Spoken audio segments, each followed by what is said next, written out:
ಇಂಡಿಯಾದಲ್ಲಿ assistant professor ಆಗಿ government appointment ಆಗಿದ್ರೆ, ಆಯ್ಕೆಯಾಗಿದ್ರೆ ಸ್ಟಾರ್ಟಿಂಗ್ ಸ್ಯಾಲ್ರಿ ಏನಿರುತ್ತೆ, ಗ್ರಾಸ್ ಸ್ಯಾಲ್ರಿ ನಿಮಗೆ ಏನು ಸಿಗುತ್ತೆ ಅನ್ನೋದ್ರ ಬಗ್ಗೆ ಒಂದಿಷ್ಟು ಈ ವಿಡಿಯೋದಲ್ಲಿ ಡಿಸ್ಕಸ್ ಮಾಡೋಣ.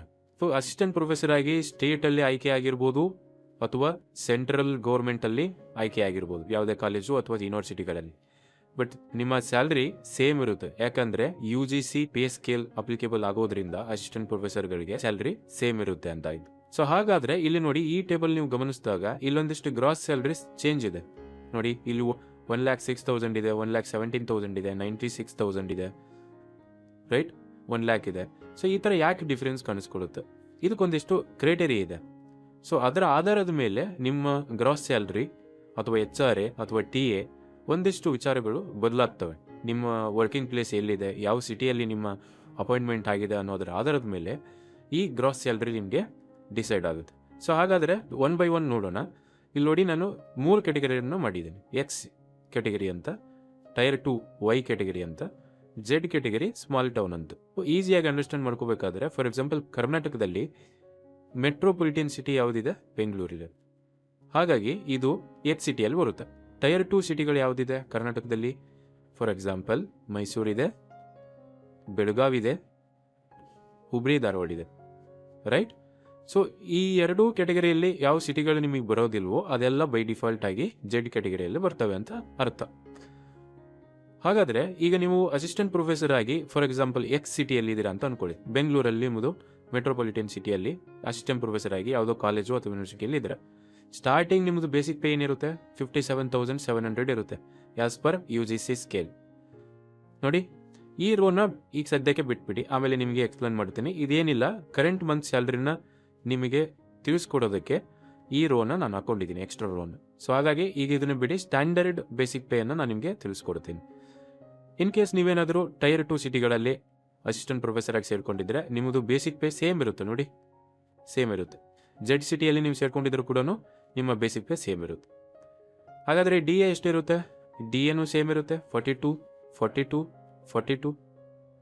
ಚೇಂಜ್ ಆಗೋದು ಯಾವುದು? ಹಾಗಾದರೆ HRA ಚೇಂಜ್ ಆಗುತ್ತೆ ನೋಡಿ. H ಸಿಟಿಯಲ್ಲಿ ನೀವಿತ್ತು ಅಂತಂದರೆ ನಿಮ್ಮ ಬೇಸಿಕ್ ಪೇ ಆಧಾರದ ಮೇಲೆ 24% ನಿಮಗೆ HRA ಸಿಗುತ್ತೆ.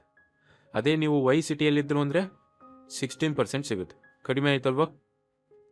ಅದೇ ನೀವು Z ಸಿಟಿಯಲ್ಲಿತ್ತು ಅಂತಂದರೆ 8% ಸಿಗುತ್ತೆ ಸ್ಟ್ಯಾಂಡರ್ಡ್.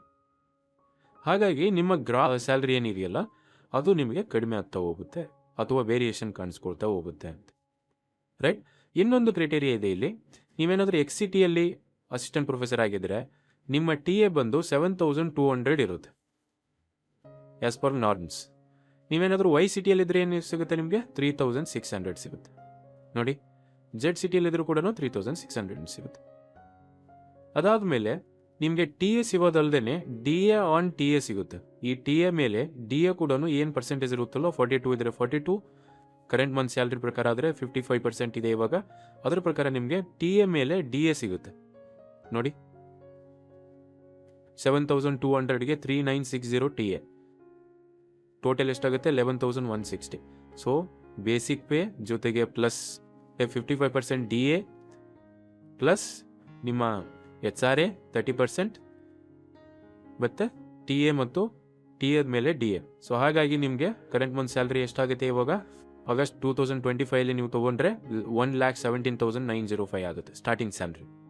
ಟೈರ್ 2 ಅಲ್ಲಿ ಸೇರ್ಕೊಂಡ್ರೆ ನೋಡಿ, ಬೇಸಿಕ್ ಸೇಮ್ ಇದೆ, ನಿಮಗೆ HRA ಚೇಂಜ್ ಆಗುತ್ತೆ ನೋಡಿ, 17,000ದಿಂದ 9,000ಕ್ಕೆ ಬಂದಿದೆ, ರೈಟ್. ಇಲ್ಲಿ TA ಕೂಡ ಚೇಂಜ್ ಆಗುತ್ತೆ, ಜೊತೆಗೆ TA ಕಡಿಮೆ ಇರೋದ್ರಿಂದ DA ಕೊಡಲಾಗುತ್ತೆ. ಹಾಗಾಗಿ ಟೋಟಲ್ ಅಮೌಂಟ್ ಇಷ್ಟಾಗುತ್ತೆ ನಿಮಗೆ 96,278 ಸಿಗುತ್ತೆ ನೋಡಿ. ಇಲ್ಲಾದರೆ 1,06,000 ಸಿಗ್ತಾ ಇತ್ತು, ಇಲ್ಲ ಇಷ್ಟು ಸಿಗುತ್ತೆ. ಕರೆಂಟ್ ಮಂತ್ ಸ್ಯಾಲ್ರಿ ತೊಗೊಂಡ್ರೆ 1,06,000 ಸಿಗುತ್ತೆ. ಯಾಕೆ ನೋಡಿ, 55 ಸೇಮ್ ಇದೆ, ಬೇಸಿಕ್ ಸೇಮ್ ಇದೆ, ಬಟ್ ಇಲ್ಲಿ ಚೇಂಜ್ ಆಗುತ್ತೆ. ಇಲ್ಲಿ 30% ಸಿಗ್ತಾ ಇದೆ ನಿಮಗೆ, ಇಲ್ಲಿ 20% ಸಿಗ್ತಾ ಇದೆ. ಹಾಗಾಗಿ ನಿಮ್ಮ ಗ್ರಾಸ್ ಸ್ಯಾಲ್ರಿ ಚೇಂಜ್ ಆಗುತ್ತೆ. ಸೇಮ್ ಅದೇ ರೀತಿಯಲ್ಲಿ Z ಸಿಟಿನೂ ನೋಡಿ, ಬೇಸಿಕ್ ಪೇ ಸೇಮ್ ಇದೆ, DA ಸೇಮ್ ಇದೆ. ಇಲ್ಲಿ ನೋಡಿ 8% ಕಡಿಮೆ ಆಯಿತು, ಜೊತೆಗೆ ಕರೆಂಟ್ ಮಂತ್ ಸ್ಯಾಲ್ರಿ ತೊಗೊಂಡ್ರೆ ನೀವು 10% ಇದೆ. ಸೊ ಇದ್ರ ಪ್ರಕಾರ ನೀವು ತೊಗೊಂಡ್ರೆ 1 lakh ಸಿಗುತ್ತೆ ನೋಡಿ. Z ಸಿಟಿಯಲ್ಲಿ ಕಡಿಮೆ ಸಿಗುತ್ತೆ, ಅದಕ್ಕಿಂತ ಜಾಸ್ತಿ ಸಿಗೋದು Y ಸಿಟಿಗಳಲ್ಲಿ, ಅದಕ್ಕಿಂತ ಜಾಸ್ತಿ ಸಿಗೋದು X ಸಿಟಿಗಳಲ್ಲಿ ಅಂತ. ಈ ಕ್ಯಾಟಗರಿಗಳನ್ನು ಯಾಕೆ ಮಾಡಿದ್ದಾರೆ ಅಂತಂದರೆ based on cost of living. So X ಸಿಟಿಗಳಲ್ಲಿ ಕಾಸ್ಟ್ ಆಫ್ ಲಿವಿಂಗ್ ಜಾಸ್ತಿನೇ ಇರುತ್ತೆ, ಹಾಗಾಗಿ HRA ಮತ್ತು TA ನಿಮಗೆ ಜಾಸ್ತಿ ಕೊಡ್ತಾರೆ ಅಂತ. ಸೊ ವೈ ಸಿಟಿಗಳಲ್ಲಿ ಕಾಸ್ಟ್ ಆಫ್ ಲಿವಿಂಗ್ ಕಡಿಮೆ ಇರುತ್ತೆ ಕಂಪೇರಿಟಿವ್ಲಿ ಎಕ್ಸ್ ಸಿಟಿಗೆ ಹೋಲಿಸಿದ್ರೆ, ಜೆಡ್ ಸಿಟಿಗಳಲ್ಲಿ ವೈ ಸಿಟಿಗೆ ಹೋಲಿಸಿದ್ರೆ ಇನ್ನೂ ಕಡಿಮೆ ಇರುತ್ತೆ ಅಂತ. ಈ ಕ್ರೈಟೀರಿಯಾಗಳ ಆಧಾರದ ಮೇಲೆ ನಿಮ್ಮ ಗ್ರಾಸ್ ಸ್ಯಾಲ್ರಿ ಒಂದೇ UGC ಪೇ ಸ್ಕೇಲಲ್ಲಿ ಜಾಯ್ನ್ ಆಗಿದ್ರು ಕೂಡ ಈ ಸಿಟಿ ಕ್ಯಾಟಗರೀಸ್ ಆಗಿರ್ಬೋದು, ಅದರ ಆಧಾರದ ಮೇಲೆ DA ಆಗಿರ್ಬೋದು, HRA ಆಗಿರ್ಬೋದು, ಏನು ನಿಮಗೆ ಚೇಂಜ್ ಆಗುತ್ತೆ ಅದರ ಆಧಾರದ ಮೇಲೆ ನಿಮ್ಮ ಗ್ರಾಸ್ ಸ್ಯಾಲ್ರಿ ಚೇಂಜ್ ಆಗುತ್ತೆ, ರೈಟ್? ಇನ್ನೊಂದು ಉದಾಹರಣೆಯನ್ನು ನಾವು ಇಲ್ಲಿ ನೋಡೋಣ. ಇನ್ ಕೇಸ್ ನೀವು ಅಸಿಸ್ಟೆಂಟ್ ಪ್ರೊಫೆಸರ್ ಆಗಿ IIT ಅಥವಾ IIM ಅಲ್ಲಿ ಸೇರ್ಕೊಂಡಿದ್ರಿ ಅಂತ ಅನ್ಕೊಳ್ಳೋಣ. IIM ಈ ಥರ ಒಂದಿಷ್ಟು ನ್ಯಾಷನಲ್ ಇಂಪಾರ್ಟೆಂಟ್ ಇನ್ಸ್ಟಿಟ್ಯೂಟ್ಗಳಲ್ಲಿ ನೀವೇನಾದ್ರು ಅಸಿಸ್ಟೆಂಟ್ ಪ್ರೊಫೆಸರ್ ಆಗಿದ್ರೆ ಅಲ್ಲಿ ಕೆಲವೊಂದು ಬಾರಿ ನಿಮಗೆ ಬೇಸಿಕ್ ಪೇನೇ 70,900 ಸ್ಟಾರ್ಟ್ ಆಗುತ್ತೆ. ಯಾವಾಗ ವಿತ್ PhD ಇದ್ದು ಪ್ಲಸ್ ಎಕ್ಸ್ಪೀರಿಯನ್ಸ್ ಇದ್ದು ನಿಮ್ಮ ಎಕ್ಸ್ಪರ್ಟೈಸ್ ಆಧಾರದ ಮೇಲೆ ರಿಕ್ರೂಟ್ ಮಾಡಿಕೊಂಡ್ರೆ ಅವ್ರದ್ದೊಂದಿಷ್ಟು ಪ್ರೊಸೀಜರ್ ಬೇರೆ ಇದ್ದಾವೆ, ಹಾಗಾಗಿ 70,900 ಬೇಸಿಕ್ ಪೇ ಅಲ್ಲಿ ರಿಕ್ರೂಟ್ ಆಗ್ತಾರೆ ಅಸಿಸ್ಟೆಂಟ್ ಪ್ರೊಫೆಸರ್ಗಳು. ಅವಾಗ ಏನಾಗುತ್ತೆ ನೋಡಿ, ಸೇಮ್ ಅಪ್ಲಿಕೇಬಲ್ ಆಗುತ್ತೆ, ಸೇಮ್ DA ಸಿಗುತ್ತೆ. ಅಗೇನ್ ಎಕ್ಸ್ ಸಿಟಿಗಳಲ್ಲಿ 24% ಸಿಗುತ್ತೆ HRA, ಜೊತೆಗೆ DA ಕೂಡ ಸೇಮ್ ಇರುತ್ತೆ. ನಾವು ಪ್ರೀವಿಯಸ್ ಉದಾಹರಣೆಯಲ್ಲಿ ನೋಡಿದ್ವಲ್ಲ ಅದೇ ಥರನೇ, ಹಾಗಾಗಿ ನಿಮಗೆ ಇಷ್ಟು ಸಿಗುತ್ತೆ. ನಿಮಗೆ ಬೇಸಿಕ್ ಪೇ ಜಾಸ್ತಿ ಆಗಿರೋದ್ರಿಂದ ನಿಮ್ಮ ಗ್ರಾಸ್ ಸ್ಯಾಲ್ರಿ ಕೂಡ ಜಾಸ್ತಿ ಆಗುತ್ತೆ. ನೋಡಿ, ಕರೆಂಟ್ ಮಂತ್ ಸ್ಯಾಲ್ರಿ ತೊಗೊಳ್ಳಿ. ನೀವು ಸ್ಟಾರ್ಟಿಂಗ್ ಸ್ಯಾಲ್ರಿ ಆಗಿ ನಾವು ತೊಗೊಳ್ಳೋದಾದರೆ 70,900, 55% ಕರೆಂಟ್ DA ಇದೆ ನೋಡಿ, ಇಷ್ಟು ಸಿಗುತ್ತೆ. ಜೊತೆಗೆ 30% HRA ಇದೆ ಇವಾಗ ನೋಡಿ, ಇಷ್ಟು ಸಿಗುತ್ತೆ. ಜೊತೆಗೆ DA ಆನ್ TA ಅಷ್ಟು ಸೇರಿ 1,42,000 ಸಿಗುತ್ತೆ. ಇವುದು ಎಕ್ಸ್ ಸಿಟಿಗೆ ಆಯಿತು. ವೈ ಸಿಟಿ ಆಗಿದ್ರೆ ಅಕಾರ್ಡಿಂಗ್ಲಿ ಬೇಸಿಕ್ ಸೇಮ್ ಇರುತ್ತೆ, DA ಸೇಮ್ ಇರುತ್ತೆ, ಇಲ್ಲಿ ನಿಮಗೆ ಕಡಿಮೆ ಆಗುತ್ತೆ. 30% ಇರೋದು 20% ಇಲ್ಲಿ ನಿಮಗೆ ಸಿಗುತ್ತೆ ವೈ ಸಿಟಿಯಲ್ಲಿ. ಅದರ ಜೊತೆಗೆ ನಿಮ್ಮ TA ಕಡಿಮೆ ಆಗುತ್ತೆ, DA ಆನ್ TA ಕಡಿಮೆ ಆಗುತ್ತೆ, ಹಾಗಾಗಿ 1,29,000 ಸಿಗುತ್ತೆ ನೋಡಿ. ಎಕ್ಸ್ ಸಿಟಿದು ಗ್ರಾಸ್, ವೈ ಸಿಟಿದು ಗ್ರಾಸ್.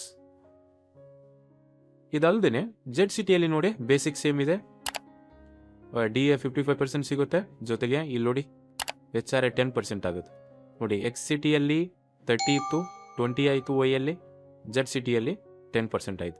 ಹಾಗಾಗಿ ಅಕಾರ್ಡಿಂಗ್ಲಿ ಇಲ್ಲಿ ನಿಮಗೆ TA ಕೂಡ ಕಡಿಮೆ ಆಗುತ್ತೆ, ಹಾಗಾಗಿ ನಿಮಗೆ ಸಿಗೋದು 1,22,565.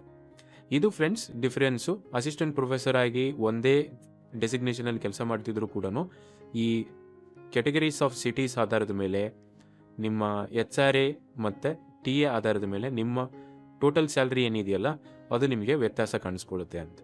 ಸೊ ಹಾಗಾದರೆ ಅಸಿಸ್ಟೆಂಟ್ ಪ್ರೊಫೆಸರ್ ಆಗೋದಕ್ಕೆ ನಮ್ಮ ಇಂಡಿಯಾದಲ್ಲಿ ಸ್ಟ್ಯಾಂಡರ್ಡ್ ಪ್ರೊಸೀಜರ್ ಏನಿದೆ, ಎಸೆನ್ಷಿಯಲ್ ಕ್ವಾಲಿಫಿಕೇಷನ್ ಅಂತ ಏನಿದೆ. ಎಸೆನ್ಷಿಯಲ್ ಕ್ವಾಲಿಫಿಕೇಷನ್ ನಿಮ್ಮ PG ಆಗಿರಬೇಕು ರೆಸ್ಪೆಕ್ಟಿವ್ ಸಬ್ಜೆಕ್ಟಲ್ಲಿ, ಜೊತೆಗೆ ನೆಟ್ ಮಾಡ್ಕೊಂಡಿರ್ಬೇಕು, ಹೌದಲ್ವಾ? ಇದರ ಎಕ್ಸೆಂಪ್ಷನ್ PhD ಇರಬೇಕು, ರೈಟ್? ಕೆಲವೊಂದು ಬಾರಿ ಎರಡನ್ನೂ ಇವಾಗ ಕೇಳ್ತಾ ಇದ್ದಾರೆ, ಯಾಕಂದರೆ ಕಾಂಪಿಟೇಷನ್ ಜಾಸ್ತಿ ಇರೋದ್ರಿಂದ.